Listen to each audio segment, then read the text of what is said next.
Hello, hello, boys and girls. Good morning, all of you. Today we start from page number 71, English workshop. Yesterday we finished our lesson, The Gentleman of Verona. Today we start from English workshop on page number 71. Here we have complete the following. If you read the whole story, you can solve this, fill in the blanks or complete the following. तुम्ही जर lesson वाचला असेल carefully 2-3 वेळा तर तुम्हाला हे सहज सोपं जाईल सोडवायला. क्रोनिन स्टोरी फोकसेस ऑन, पुढचं आपल्याला कंप्लीट करायचं आहे. Cronin story focuses on importance of dedication towards relationship and selfless help in life. Okay. Number 2. The narrator dash to encourage the two brothers. The narrator buys wild strawberries to encourage the two brothers. Number 3. The narrator develops a liking for the two brothers because they are doing numerous kinds of things to earn money. Number 4. The boys wish to visit the village Poleta to meet their sister in the hospital. Number 5. So one can conclude from the story that where there is will, there's a way. Which means if you are determined, you can find a way. You can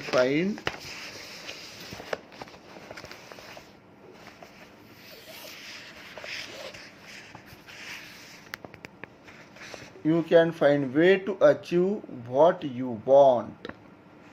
Okay. Now exercise number 2. Solve the puzzles of words from the text.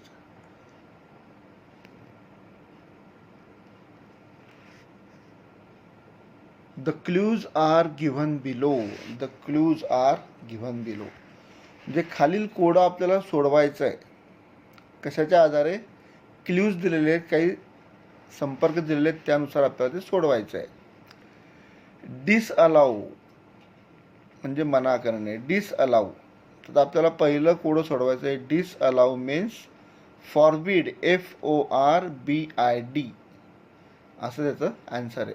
FORBID. Disallow means forbid. Number 2. Make known. Make known means reveal. REVEAL. Reveal means make known. Number 3.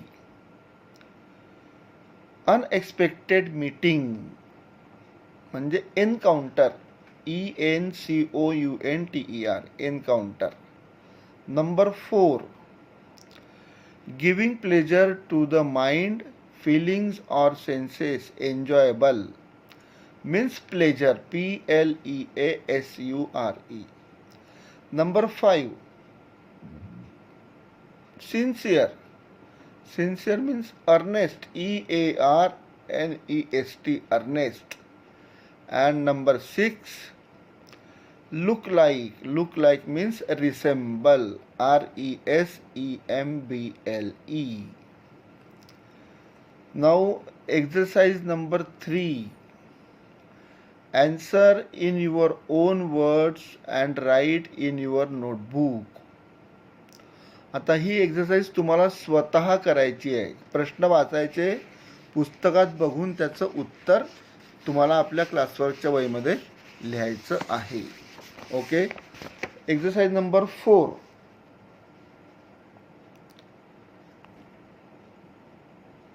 Read the text and find the nouns forms of following words used in the text.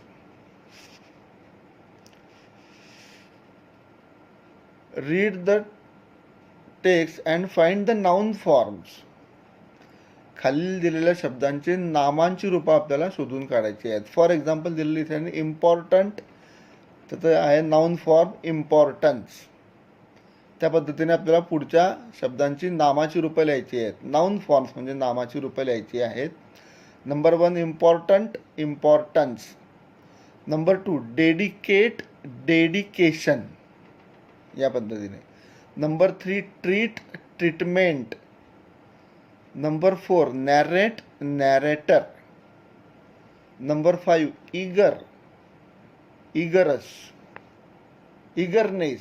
Number 5 eager, eagerness. Number 6 appear, appearance. Number 7 amplify, amplification.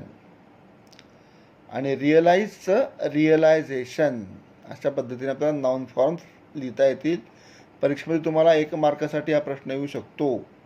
Read the text and find the noun forms of the following words. या पद्धतीने तुम्हाला लिहिता आलं पाहिजे. Now language study. This is the important part in the grammar. Language study अतिशय महत्त्वाचा भाग आहे ग्रामर, इंग्लिश ग्रामरमधला. Now listen, I will read. We have already learned that clause is a group of words that has a subject and a verb and is a part of a larger sentence. In the sentence, we returned home when school was over. There are 2 clauses. First clause is we return home and second is when school was over. बघा आता इथे we have already learned the clause. आपण क्लॉजचा अभ्यास याच्या अगोदर केलेला आहे. Clause म्हणजे उपवाक्य, म्हणजे असा शब्दांचा समूह ज्यामध्ये एक कर्ता आणि एक क्रियापद असतं आणि तो त्या मोठ्या वाक्याचा भाग असतो. फॉर एक्झाम्पल इथे दिलेलं आहे we return home when school was over. या वाक्यामध्ये 2 उपवाक्य आहेत. पहिलं वाक्य कोणतं आहे? वी रिटर्न होम हे पहिलं वाक्य आहे आणि दुसरं उपवाक्य आहे व्हेन स्कूल वॉज ओव्हर. आता बघा पुढे. The first one makes complete sense so it is called main or principal clause. In first sentence the first one makes complete sense म्हणजे पहिल्या वाक्यावरून आपल्याला पूर्ण अर्थबोध होतो.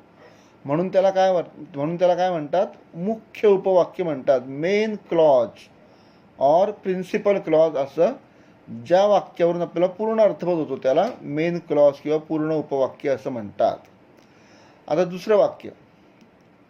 The second one is not complete by itself. It depends on the main clause to convey a proper sense, so it is called dependent or subordinate clause. When is the joining word and it is called a subordinator. बघा, the second one is not complete by itself. दुसऱ्या वाक्यात आपल्याला पूर्ण अर्थबोध होत नाही, म्हणून मग काय, योग्य अर्थ, त्या वाक्याचा योग्य अर्थ कळण्यासाठी त्याला पहिल्या मुख्य वाक्यावर अवलंबून राहावं लागतं. म्हणून त्या वाक्याला गौण उपवाक्य किंवा डिपेंडंट किंवा सबऑर्डिनेट क्लॉज असं म्हणतात. त्यामध्येच व्हेन हा जोडणारा शब्द आहे म्हणून त्याला सबऑर्डिनेटर असं म्हणतात. कळलं का सगळ्यांना? मेन क्लॉज आणि सबऑर्डिनेट क्लॉज. वाक्यामध्ये ज्या वाक्याच्या भागावरून आपल्याला त्या वाक्याचा पूर्ण अर्थबोध होतो त्याला मेन क्लॉज असं म्हणतात. आणि त्या वाक्यातलं जे दुसरं उपवाक्य असतं त्याच्यावर आपल्याला पूर्ण अर्थबोध होत नाही, पूर्ण अर्थबोध व्हायला त्याला पहिल्या उपमुख्य वाक्यावर अवलंबून राहावं लागतं, म्हणून त्याला सबऑर्डिनेट क्लॉज किंवा प्रिन्सिपल क्लॉज असं म्हणतात.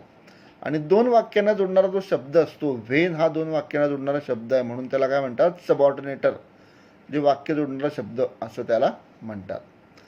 Identify the main or principal clauses and subordinate clause and encircle the सबऑर्डिनेटर.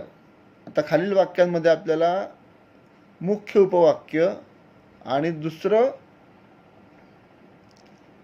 उपवाक्य हे आपल्याला ओळखायचं आहे. आयडेंटिफाय द मेन और principal clause and subordinate clause and encircle the subordinator. Okay. Sentence number 1. They pay for their sister's treatment who suffers from tuberculosis. आता यातला main clause कोणता आहे? They pay for their sisters treatment. They pay for their sisters treatment म्हणजे ते त्यांच्या बहिणीच्या उपचारांसाठी पैसे जमा करतात. हे मुख्य उपवाक्य आहे. सबऑर्डिनेट क्लॉज कोणता आहे? हू सफर्स फ्रॉम ट्युबरक्युलॉसिस. आता कोण सफर ट्युबरक्युलॉसिसने तर पहिल्या वाक्यावरून कळतं. सिस्टर्स सफर ट्युबरक्युलॉसिसमुळे, त्यांची बहीण क्षयरोगामुळे आजारी आहे. तर पहिल्या वाक्यावरून दुसऱ्या वाक्याचा अर्थ कळतो. म्हणून पहिला जो भाग आहे तो मेन क्लॉज आणि दुसरा जो भाग आहे तो सबऑर्डिनेट क्लॉज. सबऑर्डिनेटर आहे याच्यामध्ये who. Sentence number 2. When he asked the nurse she tells him their story. आता याच्यातला मेन क्लॉज कोणता आहे? She tells him their story. This is the main clause. She tells him their story. तिने त्याची कथा त्यांना सांगितली. सबऑर्डिनेट क्लॉज कोणता आहे? When he asked the nurse. केव्हा त्यांना कळलं? जेव्हा त्यांनी नर्सला विचारलं. When he asked the nurse, this is the subordinate clause. And subordinator is when. दोन वाक्यांना जोडणारा व्हेन हा सबऑर्डिनेटर आहे. Sentence number 3. They have shown that war has not shaken their spirit. Main clause they have shown. Main clause कोणते? मुख्य वाक्य they have shown. And subordinate clause that war has not shaken their spirit. Subordinator word is that. That हा subordinator word आहे, जोडणारा शब्द. Number 4. Although it doesn't come in the narrator's way, he takes them there. Although it doesn't come in the narrator's way, he takes them there. Main clause he takes them there. मुख्य वाक्य he takes them there. And subordinate clause is although it doesn't came in the narrator's way. And subordinator is although. Okay. Now in the next period we can see word play and acrostic. हे आपण पुढच्या भागात बघू. पुढच्या पिरियडला येताना तुम्ही पान number 71 वरचे प्रश्न आणि उत्तर क्लासवर्कमध्ये लिहायचे आहेत. Okay. Have a nice day. Take care of you and your family. घरातच राहा, सुरक्षित राहा, हात धुत राहा, योग्य अंतर ठेवा सगळ्यांच्यामध्ये. ओके. Take care. बाय.